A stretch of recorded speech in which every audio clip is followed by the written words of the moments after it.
সমস্ত ভক্তবৃন্দ শ্রী চরণে প্রণাম। গুরুদেব এবং সর্বোপরি ছিল প্রভাতের চরণে প্রণাম নিবেদন করে আজকের গীতাপাঠ শ্রীমদ্ ভগবদ্গীতা দ্বিতীয় অধ্যায় শ্লোক নাম্বার 70 পাঠ করে শ্রবণ করব। তো অনেকেই বলছে আমি নাকি রাজধানী এক্সপ্রেসের মতো কথা বলছি, তো আমি আসতে বলার চেষ্টা করছি, কিন্তু আমার সময় কম না, সেই জন্য আমাকে সেই টাইমটা মেকআপ করতে হয়। আজকের শ্লোক 70।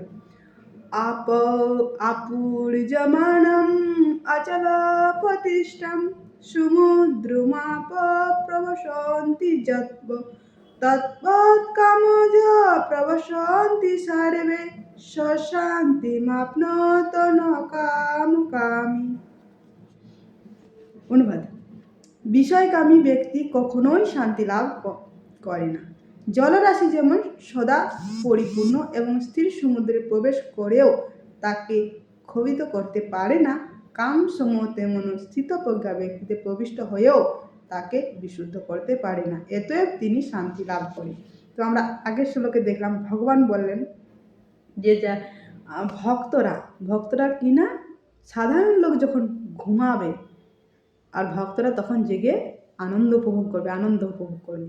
কারণ ভক্তরা ভোর যখন ঘুমোয় তখন সাধারণ মানুষ জেগে থাকে, আর ভক্তরা যখন উঠে ভোরে ব্রহ্ম মুহূর্তে উঠে ভগবানের নাম জপ করে, মঙ্গল আরতি করে, উপভোগ করে আনন্দ, তখন সাধারণ মানুষ ঘুমোয়। তখন তারা ঘুম থেকে উঠে 9টা 10টা, আর তখন তাদের সকাল হয়। তো তার আগে ভক্তরা তারা আনন্দ উপভোগ করে, খুব ভোর উঠে ভগবানের সেবা করেন। তো কিছু যখন মাতাজিদেরকে বলি যে ভগবানের সেবা করুন, কিংবা যারা অবিবাহিত তাদেরকে বলা হয় যে ভগবানের সেবা করুন, তোমার জীবন মঙ্গল হবে, তখন বলেন যে আমি এত সুন্দরী, আমার পিছনে কত ছেলে ঘোরে, আর আমি নাকি ভগবানের পিছনে ছুটব?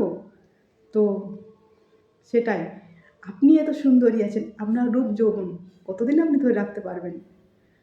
একটা সময় আসবে ডেট এক্সপায়ার হয়ে যাবে। এখন তো 50-এর পরেই ডেট এক্সপায়ার, কেউ ঘুরেও তাকাবে না। 50 পেরিয়ে গেছে মানে তার সব শেষ, তার দিকে আর কেউ ঘুরে তাকাবে না, ডেট এক্সপায়ার। তো ভগবান চিরকাল চিরনবীন সুন্দর পুরুষ। এমনকি ব্রহ্মাজি তিনি প্রার্থনা করেন ভগবানকে প্রার্থনা করছেন, বেনু কনন্ত করবিন্দ দলাল তক্ষং বড়ভাবতং সমসিতাম্বু সুন্দরঙ্গম কোটি কন্দর্প কমনীয় বিশেষ শোভা গোবিন্দমাদি পুরুষম তমহং ভজামি।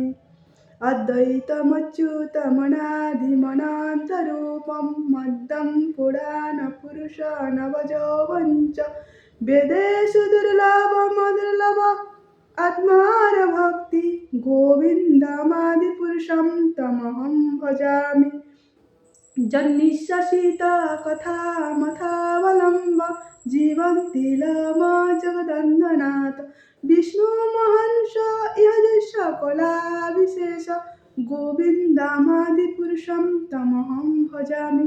যার একটি নিঃশ্বাসে ব্রহ্মার আয়ুষ্কাল, তো ভগবান শ্রীকৃষ্ণ সেই পুরুষ, তিনি চির যৌবন সম্পূর্ণ পুরুষ, তার প্রতি আকৃষ্ট হন, তাকে ভালোবাসুন। তো আজের শ্লোকে দেখুন, আমরা ফিরে আসি আজের শ্লোকে বলছেন যে খুব সুন্দর শিক্ষা। দেখুন ভগবান বলছেন যে যারা শুদ্ধ ভক্ত, যারা ভক্তি করছেন, তারা কিভাবে বিচরণ করছেন না, তারা কি ভক্তির মাধ্যমে, ভগবানের সেবার মাধ্যমে তারা আনন্দ পাচ্ছেন। যেমন বাইরে যে কিছু জাগতিক কাম্য বস্তু তাকে প্লাবিত করতে পারে না। যেমন এখানে উদাহরণ দিচ্ছে, যেমন সমুদ্র অনন্ত গভীর, তাই না? তো বাইরে থেকে নদীর জল প্রবেশ করে, তাতে সমুদ্র উথলে পড়ে না। তাই সেরকম যিনি শুদ্ধ ভক্ত, যিনি ভক্তিযোগে যিনি গভীরতায় প্রবেশ করেছেন, সেই ব্যক্তি এই বাইরে থেকে কোনো কাম্য বস্তু তাকে বিচলিত করতে পারবে না। যেমন একটা উদাহরণ, যেমন ধরুন ব্যাট ব্যাট